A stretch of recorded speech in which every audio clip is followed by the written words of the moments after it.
Bonjour, mesdames et messieurs. Unfortunately, my French is not so great. The Danish of our French hosts are not so great. So I will speak in English, so hopefully everybody can understand. Okay. Bonjour mesdames et messieurs. Malheureusement, mon français, n'est pas parfait, et que je sais que en France le danois n'est pas très beaucoup parlé. Je m'exprimerai donc en anglais pour vous aujourd'hui. So I want to say I'm very thankful to be here. That what you have been doing here in France with the campaigns over the years are something we really appreciate. It's a beacon of hope, and especially the presidential campaigns. This is a situation where we actually have been able to, here in Europe, in a country, compete also for the highest position, even though we are aware that it's a fake setting. It's not an equal playing field, so to speak. That exactly what we experience in Denmark is that you have so-called elections among the elites, and then the other people like us who have true ideas and visions are kept as a kind of shadow discussion.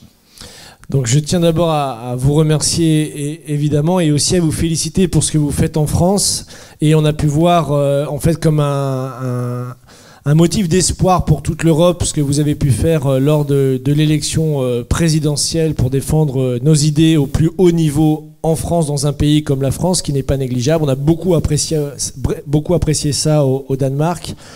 Et il dit, même si on sait qu'en France, évidemment, les règles du jeu ne sont pas du tout égalitaires, en particulier dans la campagne présidentielle, puisque évidemment tous les candidats n'ont pas le même droit aux mêmes moyens, que ce soit financiers ou en termes de temps de parole, et que les élections se font parmi les élites, un peu comme chez nous d'ailleurs.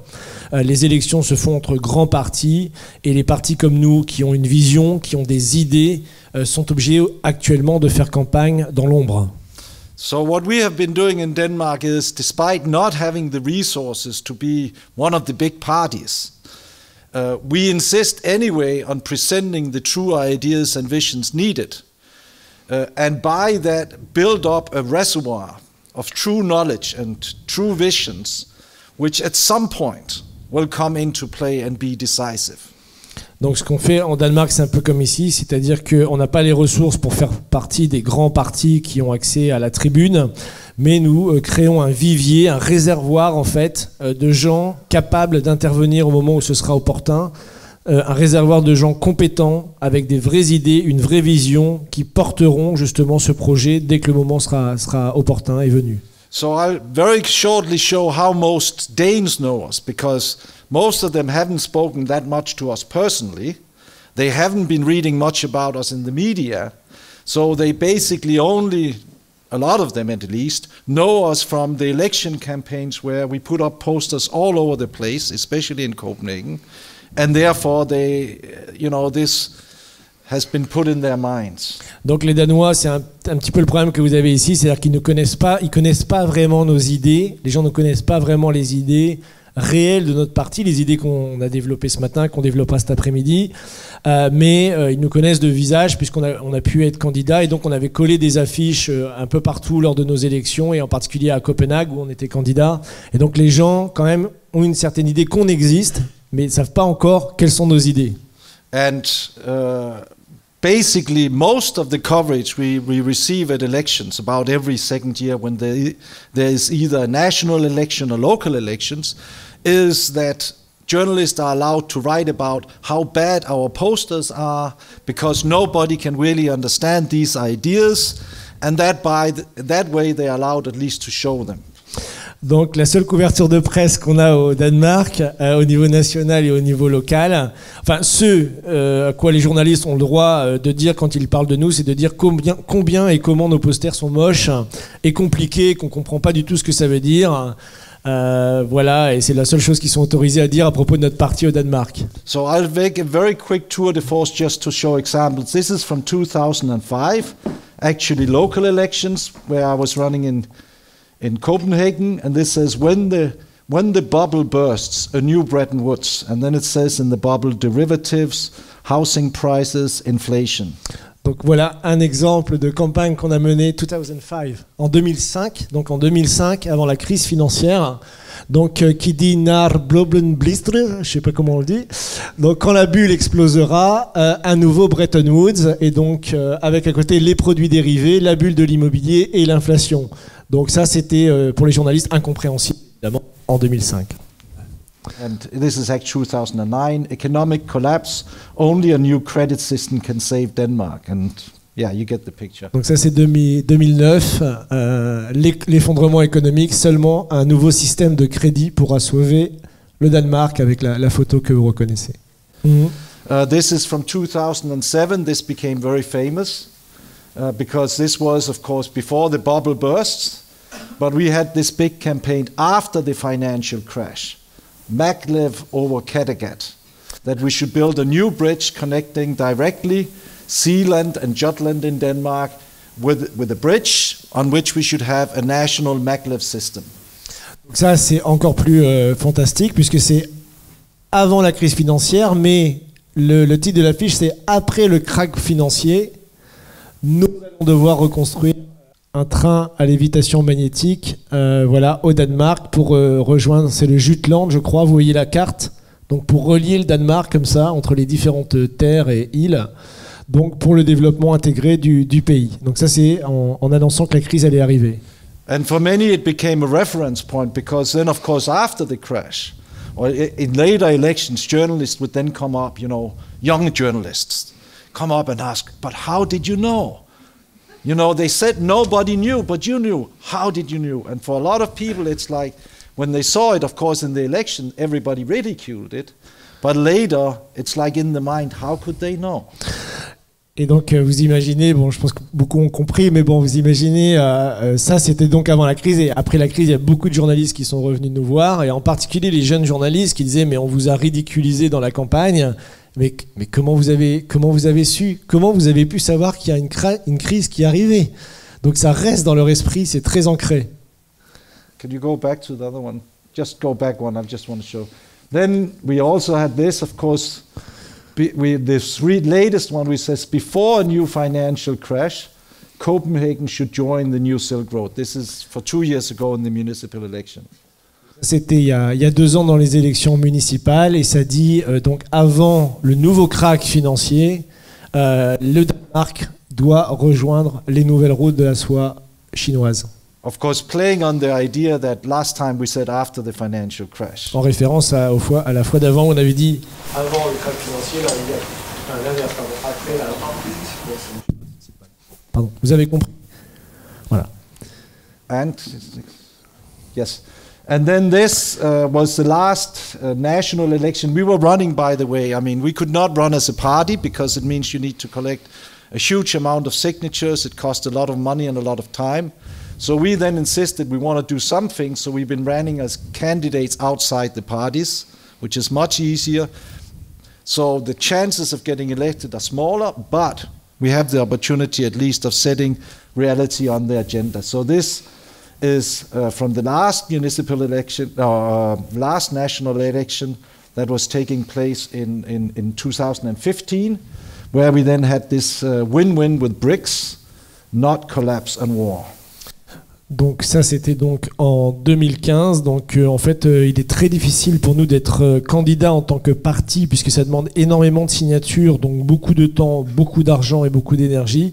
Donc ce qu'on a fait, c'est qu'on a fait une campagne hors parti, c'est-à-dire qu'on a beaucoup moins de chances d'être visible, d'être élu, mais on a pu mener quand même et mettre nos affiches donc en 2015 pour une élection nationale, c'était l'élection nationale, et donc en disant voilà la stratégie gagnant-gagnant avec les BRICS, donc c'est Brésil, Russie, Inde, Chine, Afrique du Sud, ni l'effondrement, ni la guerre. So now we're going to have election at latest in June next year, and in Denmark these things are suddenly the prime minister decides now we have an election and then 3 weeks later we have the vote. So it's unpredictable, difficult. We will be running for sure. We don't know exactly how we're going to intervene to the maximum effect. But it's necessary because other than us, everything else is basically the same discussion from all the parties, and none of the real issues that will catch up to us in the coming years will be discussed. I mean, number one, everybody is discussing how can we keep the foreigners out and who can be more strict than the others. That's the competition. Two, climate policy, environmentalism, who can be most green. And then third, a little bit, should we have tax cuts for the rich first, or should we cut less on the hospitals and social services? Donc c'est next June, the election. Latest next June. D'accord. En juin prochain, nous avons une élection. Alors il disait que c'est un peu particulier au Danemark parce que le Premier ministre peut dire voilà, on aura une élection et l'élection est dans 3 semaines. Donc ça laisse très peu de temps aux partis, entre guillemets, pour s'organiser. Donc là, il y aura cette élection en juin prochain, donc à laquelle nous participerons. On ne sait pas encore dans quel cadre, etc. Mais de toute façon, il faut qu'on participe, puisque pour l'instant, les partis qui sont en place disent tous la même chose. Et en fait, toutes ces choses n'ont strictement rien à voir avec la réalité. Donc, ce qui pose quand même un problème politique. Et donc, il y a 3 sujets fondamentaux qui sont discutés. Un, c'est les étrangers. Donc, c'est la compétition à savoir qui sera le plus raciste. C'est-à-dire quel est le parti qui en exclura le plus. Donc, pour l'instant, c'est ça le débat. Après, il y a la question climatique. Donc, à savoir qui sera le candidat le plus vert. Voilà, donc il y a une compétition aussi dans ce domaine-là. Et enfin, il y a quand même un débat sur la fiscalité, à savoir si on va plutôt commencer par taxer les riches ou taxer et supprimer l'argent dans les hôpitaux. Donc le débat, vous voyez, est quand même relativement limité. And of course, this is only possible because right now you have relative prosperity in Denmark.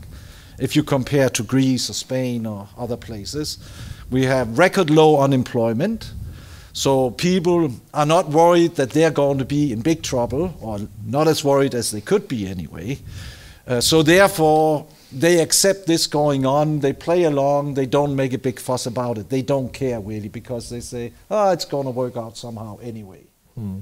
Donc en fait, faut voir le problème, c'est qu'il y a une prospérité qui est relative. C'est vrai au Danemark, c'est-à-dire que c'est pas la situation de la Grèce, c'est pas la situation de l'Espagne. On a un taux de chômage qui est record, enfin qui est très bas, qui est un record en Europe.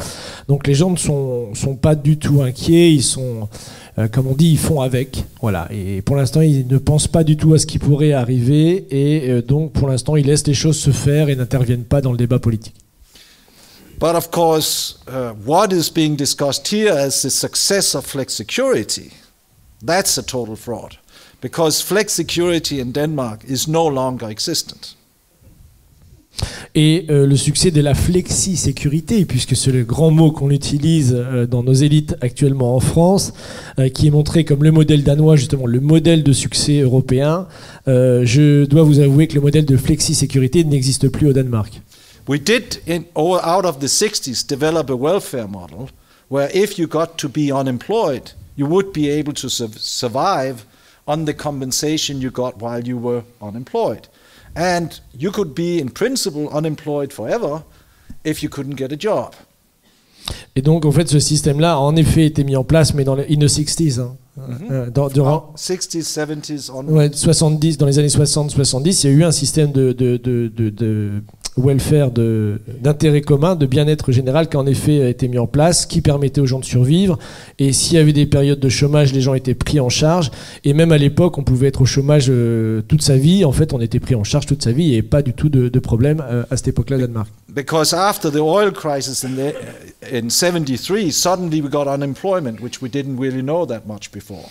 Puisqu'il y a la crise dans les années 73, 74, il y a eu une crise, et donc à l'époque, nous on savait même pas ce que c'était le chômage dans notre pays, donc on a dû s'adapter à l'époque. So in order to have flexibility, easy, that you can easy hire and easy fire people, you needed the security. Et parce qu'il y a cette politique de on licencie facilement, on embauche facilement, donc il y a toute cette politique qui avait été réfléchie déjà dans ces années-là. But then in 93, they said, it's too much. You can only be unemployed for 7 years.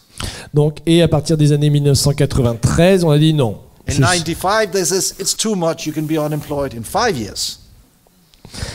Donc, en 1993, ils ont dit non, c'est trop, franchement. In 98, they said 4 years. In 98, they then said 4 years. Donc, I will translate. And in 2010, then they said 2 years. Bon, je crois que tout le monde a compris, je vais traduire quand même. C'est-à-dire que ces systèmes de chômage permanent, entre guillemets, en 93, on a dit non, c'est trop, il faut réduire à 9 ans. Puis en 95 à 7 ans, etc. Après, voilà, jusqu'en 2010, en fait, où on a dit non, c'est vraiment trop, à 2 ans. Donc ce système-là a été complètement rogné jusqu'en 2010, où il n'y a plus que 2 ans d'assurance chômage, si on peut l'appeler comme ça. And the unemployment benefit, which you had in 77, the buying power of that and the unemployment benefit today is equal, whereas the general wage level has doubled. Et donc le niveau d'assurance que vous avez depuis 1977 jusqu'à aujourd'hui est resté le même, malgré que justement les salaires ont augmenté, le niveau de vie a augmenté, la prime de chômage est restée la même en termes quantitatifs. So they just recently made a poll asking people that were employed, how do you feel? Do you feel secure? And this is at the time with record low unemployment, where everything is going fine. Then 43% said, no, we feel totally unsecure. Et donc il y a eu un sondage dernièrement qui a demandé aux gens est-ce que vous vous sentez en sécurité en fait pendant ces périodes pendant cette période, alors que le record il y avait un taux de chômage très très bas. Et 43% des gens ont dit non parce que justement ils ont peur maintenant d'arriver dans le chômage, la situation étant devenue précaire quand vous êtes au chômage. So what I will say is, in terms of flexibility, that is a success story still in Denmark, is that because you have a very high degree of equality in the economy still, relative to, for instance, France or Germany. Et c'est vrai que la flexisécurité, on peut dire que ça a été une success story au Danemark jusqu'à aujourd'hui. C'est vrai qu'on a eu un système qui a toujours été très égalitaire au Danemark, ce qui est totalement pas le cas, par exemple dans des pays comme l'Allemagne ou la France, qui sont des pays très inégalitaires dans la répartition des richesses. So in a normal workplace, the boss will talk to the people on the floor. They'll eat together lunch. They work for the same mission of making sure the company can be successful. And the big boss will treat the employees as his friend in this mission. Et il prend l'exemple, par exemple, toutes les entreprises fonctionnent sur ce modèle où le chef d'entreprise, même la plupart du temps, peut prendre le bus avec ses salariés le matin. Ils sont tous des amis. Ils ont là-bas, il y a le système des cantines, en fait. Et tous les salariés de tous les échelons de l'entreprise mangent ensemble dans la même cantine. C'est-à-dire qu'il n'y a pas la cantine pour les ouvriers et la cantine pour les patrons ou les managers. So that means despite all of these things that have been going on, and Denmark has really been destroyed by new public management, by globalization, which is being, they say globalization, but globalization is really trying to do away with the nation state's ability to protect the people from big international finance. Et donc il y a tout ce combat qui est mené depuis quelques années justement pour remplacer ce système égalitaire que nous avons eu par un système de ce qu'on appelle maintenant le public management, c'est-à-dire de faire débarquer des jeunes managers qui rationalisent les entreprises. Et aussi les tentatives de la mondialisation financière qui a fait toutes les tentatives possibles depuis des années pour casser notre État-nation et intégrer le Danemark dans cette mondialisation financière. So the only reason why Denmark is still functioning is despite all of these things going on, most people, when they insist that work is such a big part of their life, that they want to do a good job. Because else they can't be happy with themselves, no matter if they get a little more money or a little less money. So people still try, there's a work ethics, they want to do a good job. They want to do something important when they spend those hours at the workplace. Et ce qui est important aussi, c'est l'esprit de la population, puisqu'il y a toujours eu au Danemark cette éthique du travail, c'est-à-dire les gens ont toujours voulu avoir non seulement un travail, mais ils ont cette volonté du travail bien fait. C'est-à-dire qu'il y a vraiment un attachement très fort à ce que les choses fonctionnent bien dans une entreprise, et cette éthique est restée aujourd'hui, malgré tout ce public management, toutes ces choses qu'on essaie d'imposer. So if somebody comes with a new machine and says, we found a new machine that can do new things, so we have to change what we do. Most people will say, well, if it can do something better, great. Let me have it because I want to do something better tomorrow compared to what I did yesterday.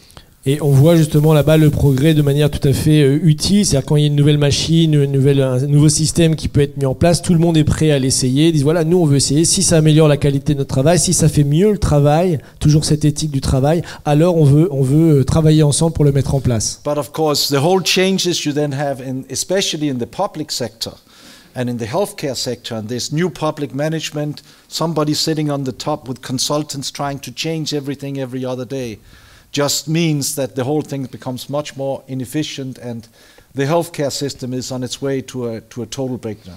Et j'insiste sur le fait qu'il y a cette attaque du nouveau management public, la gestion publique, qui s'attaque au secteur public, donc tout ce qui est entreprise publique, mais aussi au système de santé. Vous avez des nominations de soi-disant d'experts, de managers qui débarquent avec leur armée de consultants et qui veulent tout réorganiser. Et on a déjà des catastrophes, enfin déjà des choses qui ne marchent plus aussi bien qu'avant à cause de cette nouvelle théorie du management public.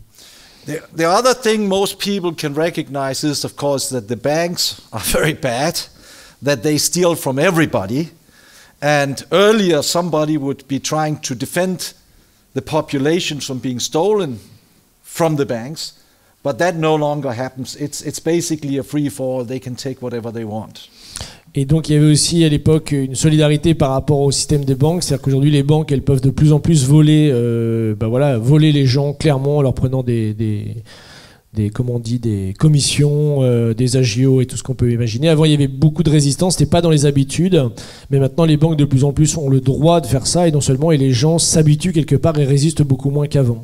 And then 2 years ago the big story was after the Panama Papers that the one big bank, which is Finnish bank also, Nordea, they were deeply involved in the Panama Papers, and of course on the top of the management they had been running the whole thing in order to make huge profit, of course. Et donc le modèle justement des banques suédoises, finlandaises, etc. a été très épinglé évidemment il y a 2 ans dans le scandale des Panama Papers, puisqu'on a rendu compte que la plupart des hauts dirigeants de ces banques faisaient des profits hallucinants justement dans les paradis fiscaux et que leur éthique a été un peu mise à mal, entre guillemets. Now it's the other big bank, Danske Bank, which is the biggest bank in Denmark. It's about 30% of all accounts. Most of all public payments actually go through Danske Bank. So this is too big to fail bank. Et donc là, vous avez dû entendre parler du scandale avec la Danske Bank, donc la banque danoise, qui est la plus grande banque du pays. 30% des citoyens danois qui ont leur compte en banque dans cette banque, donc qui est atteint par un gros scandale. Et c'est une banque qu'on appelle too big to fail en anglais, trop grosse pour faire faillite. C'est-à-dire que ça pose un problème systémique pour notre pays aujourd'hui. And now it has come out, this is in 2018, that probably there was a transfer of about 200 billion euros through a branch in Estonia of Danske Bank. Whitewash of money and all illegal activities, of course, to exotic places. 200 billion euros, it's a lot of money. Et donc cette belle banque danoise qui possède 30% des comptes en banque des citoyens vient de se faire attraper dans un scandale où a été blanchi plus de 200 milliards d'euros de blanchiment d'argent dans la banque, cette fameuse banque, dans sa branche estonienne pour laver l'argent d'oligarques russes, ukrainiens et autres en tout genre. Now, this is what these banks do. The only reason why it suddenly became an issue is not because it was bad, it's not because they were stealing, because stealing from the Russians is considered a good thing in the banking world, and in Wall Street, and in the City of London. Et donc, pourquoi c'est un problème maintenant? C'était pas un problème avant, parce que voler, c'est ce qu'ont toujours fait les banques. Elles font ça depuis des années, puisque le scandale a éclaté maintenant, mais il remonte à plusieurs années. Et donc le problème, c'est pas qu'elles ont volé, puisque c'est ce qu'elles ont toujours fait, et elles ont volé en Russie, Wall Street le fait, on a tous volé, les banques ont tous volé et pillé des actifs en Russie, mais pourquoi ça a changé, et pourquoi aujourd'hui on s'attaque à cette banque? Qu'est-ce qui s'est passé? And actually, Danske Bank took over this bank in 2006 when they bought a Finnish Sampo Bank, which had this Estonian branch for whitewash of money. And immediately when they took it over, they were approached by the Estonian authorities that said, there's whitewash going on in the bank, you should do something about it. And the Russian National Bank contacted Danske Bank and says criminal Russians are sending money out through that bank, you should do something about it. And of course, Danske Bank did nothing. Donc le vrai scandale, c'est qu'en 2006, c'est le moment où la Danske Bank, donc danoise, a racheté via une filiale finlandaise la filiale estonienne, pardon. Et à ce moment-là, non seulement le gouvernement estonien est allé voir la banque danoise, il lui a dit attention, il y a du blanchiment d'argent, il y a des choses criminelles qui se passent. Et même le gouvernement russe, on a la note, le gouvernement russe a appelé et a pris contact avec les dirigeants de la banque en disant mais vous savez, ils sont en train de blanchir des milliers de dollars d'argent de criminels russes, vous devez à tout prix faire quelque chose en 2006. Et bien sûr, qu'est-ce qu'a fait la banque? And at the time, this is also, of course, 2007, 2008, Danske Bank was almost going under. And then this little branch in Estonia alone delivers 10% of the profit of this big, giant bank. Et donc en 2007-2008, comme vous le savez, il y a la crise des banques et la banque danoise a failli tomber en faillite. Et c'est la banque estonienne qui l'a, si j'ai bien compris, qui l'a aidé à hauteur de 10% de son capital pour qu'elle puisse continuer à exister. So why should you stop that? That would be crazy. Donc pourquoi on arrêterait ce système? Ce serait fou. It's only after, later, that there's been an international campaign. They said to cut off the financial communication between Russia and the European Union, that some forces, especially coming out of this famous Bill Browder, the man who created this Magnitsky Act in the United States, where they had all of these sanctions against Russians and were trying to isolate Russia, he personally then also made a money laundering suit against Danske Bank. But through that campaign, this became an international celebrity, an international discussion of this whitewash of money for Danske Bank. Not because they stole money from Russia, but because they suspected that maybe some friends of Putin was also using that connection. Donc c'est devenu une campagne internationale en fait quand il y a eu des différends justement entre la Russie et l'Union européenne, également avec les États-Unis. J'ai pas retenu le nom. C'est Bill Browder, voilà. Et donc qui a lancé toute une campagne, on a lancé toute une campagne contre les Russes évidemment.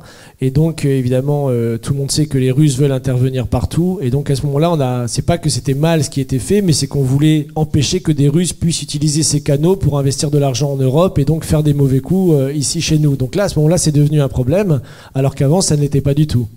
And now the European Commission is looking into this. Now the ECB is looking into this. And it's being said that Bill Browder wants the United States to tell Danske Bank that they can no longer trade in dollars. And if they cannot trade in US dollars, then they're finished. Et donc si donc la Commission européenne est en train de s'intéresser à cette histoire, la Banque centrale européenne s'est intéressée à cette histoire, et maintenant avec Bill Browder, donc aux États-Unis, on menaçait la banque de ne plus pouvoir faire ses échanges en dollars, ce qui voudrait dire évidemment que la banque ferait faillite. Of course, that will not happen because, as they say, Danske Bank is not only too big to fail, it's also too big to jail. Et évidemment, ça n'arrivera jamais, puisque comme on dit, c'est too big to fail, donc c'est-à-dire trop gros pour faire faillite, mais aussi on dit too big to jail, donc trop gros pour les mettre en prison. And if they would do that to the biggest bank of Denmark, and a lot of Danes suddenly would see their accounts in danger, this whole very, very close collaboration between Denmark and the United States and Britain, where Denmark is, like France, part of the Nine Eyes, you know, and we are very proud. We send planes, F-16s to Libya and Iraq, and we bomb, and we do all of these things as part of this intelligence network without asking any questions. That would then fall apart. Et donc évidemment, ça ne se fera pas, puisque vous imaginez que la population ne pas, il y aura une panique quand la population se retrouvera sans compte en banque, enfin pour 30% d'entre eux, et qu'on ne veut pas non plus mettre à genoux le Danemark, puisque le Danemark, comme la France, avec les Anglo-Américains, participe à toute cette géopolitique où on envoie des armes, des F-16 en Irak, en Syrie, on fait des bombardements, on fait tous partie de ce même jeu, et donc ça, on ne veut pas le remettre en cause. Is there another picture, maybe? Can you go forward? Yes. I just want to show This has raised also the other big issue which we have been bringing up. This is a big campaign we had as part of the elections earlier, Glass-Steagall or chaos, that we have to break up the banks. And there is a potential out of this, that this discussion is coming forward again, you know, that we have to break up these big banks, not just because they're too big, but also break them up according to the Glass-Steagall criteria, that you cannot have normal banking activity and speculation in the same bank. It's simply too deadly for the economy. Donc ça, je voulais vous le montrer aussi. C'est une campagne qu'on a menée. When it was? C'était when, you know? 2011. Donc c'était en 2011. Donc voilà, c'était pareil, la Glass-Steagall. Donc 2011. Donc 2011 en effet. Donc la campagne qu'on a menée pour la séparation des banques. Donc comme vous voyez, et c'est très important, ce débat avec le scandale actuel est en train de revenir, puisqu'on voit que la banque peut à la fois avoir des comptes en banque des citoyens et en même temps tout ce système de blanchiment, et donc nous on se bat, et c'est une idée vraiment fondamentale, qu'une banque ne peut pas à la fois avoir les épargnes des citoyens d'un côté et être autorisée à spéculer et donc à mettre l'argent des citoyens en danger. Donc ça c'est mortel pour l'économie d'avoir un système de banque universel, d'où la campagne que nous menons. Because we've been going to Parliament, we've been going to all the committees, we've given testimony, we've been basically saying over and over again that what we saw in 2008 will come again, but next time it's going to blow us away, and the only defensive mechanism we have is LaRouche's 4 laws, beginning with the Glass-Steagall. And we've been saying it so much, and to begin, people of course says that's crazy, you can't do that. But it is somehow in the public thinking through what we've been doing. Et ce qui se passe, nous on est allé au Parlement, on est allé dans toutes les commissions du Parlement, on a fait des témoignages publics au Parlement danois à plusieurs reprises pour dire constamment encore et encore, il faut revenir à la séparation des banques. Ce qu'il y a eu en 2008 va revenir. Donc ça on a pu le dire et le répéter constamment dans ces institutions. Et faire connaître justement les 4 points de la politique de relance de Larouche, et justement avec ce premier point fondamental qui est la séparation des banques, et qui est resté vraiment, et dès qu'il y a une petite crise, une petite panique sur les marchés, c'est la première chose qui revient à l'esprit des gens, parce que justement on a fait ce travail. But since the economy is still good for most Danes, we are not about to have a revolution. And therefore we are looking to you guys. We saw what happened in Italy. Out of despair, people rejected the old politicians, the old parties, and says we want something different. And then they were tricked and they were put in replacements and this and that. But in the end, they actually got something totally different. Donc, comme vous le savez, l'économie va plutôt bien au Danemark, donc il ne va pas y avoir de révolution là-bas. Et c'est pour ça que je suis venu aujourd'hui, pour vous demander de l'aide, voilà, parce qu'on veut changer les choses. Et on l'a vu d'ailleurs en Italie, où les gens en avaient marre, tout simplement, des vieux partis, de la vieille politique qui promettaient toujours la même chose sans rien faire. Et donc, bon, il y a eu différentes alternatives qui ont été mises en place, et une a émergé sur la base de la mobilisation de la population, qui n'était pas justement l'ancien système. So reality is about to hit, and I think when that happens, there will be desperation. Et la réalité va frapper très fort, et quand ça va arriver, il y aura beaucoup de désespoir. Who have solutions? Who have vision for the future? Because definitely the old political elite do not have that. Qui a les solutions? Les gens demanderont qui a les solutions, qui a une vision pour nous sortir de là, parce qu'ils se rendront compte, on se rend compte aujourd'hui que c'est pas nos élites aujourd'hui qui ont une vision pour sortir de la crise. Solidarité et Progrès have. Et Solidarité et Progrès a ça. So it's dangerous times because we are still in the situation where we could get general war, we could get thermonuclear war if things go rotten in the United States and the old paradigm refuses to die.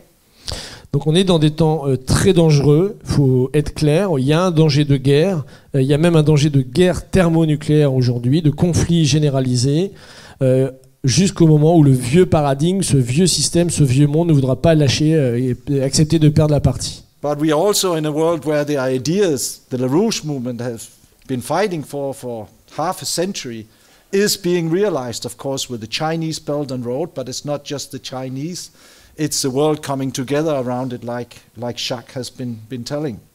Et on est aussi dans un monde où les idées qu'a défendu l'organisation au niveau international de M. Lyndon LaRouche depuis plus d'un demi-siècle, ça fait 50 ans, ces idées de projets en commun qu'on peut voir avec la Chine, évidemment le projet Une ceinture, une route, mais c'est pas que le projet chinois, c'est des pays partout dans le monde qui sont maintenant dans ce nouveau paradigme et comme Jacques l'a développé un peu ce matin. So we stand in a situation where for the first time in human history, we will not just have a renaissance, in Florence in Italy or a place there, but where we can actually have the whole world, over 7 billion people, all of the nations, at the same time being involved in taking up the best traditions from the past and making them much more, recreating them in the best manner to go forward into the future. Et donc, ce qui est passionnant, c'est qu'on est à un moment, pour la première fois dans l'histoire, en fait, où on peut avoir une renaissance globale. C'est-à-dire que ce ne sera pas juste une renaissance à Florence, au milieu de l'Italie, à une époque, ou ailleurs, ici, dans son coin, mais qu'on est, pour la première fois dans l'histoire, où les 7 milliards d'êtres humains, tous les États-nations de la planète, peuvent aujourd'hui, dans cette période de crise, se mettre ensemble, connaître la meilleure tradition des uns et des autres, discuter pour recréer un monde nouveau. So that will, without doubt, be the biggest jump forward in human history. Et ce sera l'un des plus grands sauts qualitatifs de l'histoire humaine. And we all have the privilege to live at a time where this decision is being made. Et nous avons tous l'énorme privilège de vivre cette époque dans laquelle ce choix va être pris ou non. And where we can intervene and be the force that tips the balance one way or another. Et on va intervenir, on peut intervenir pour être justement la force qui va faire pencher la balance du bon côté. So let's do that. Donc faites ça. Faisons-le.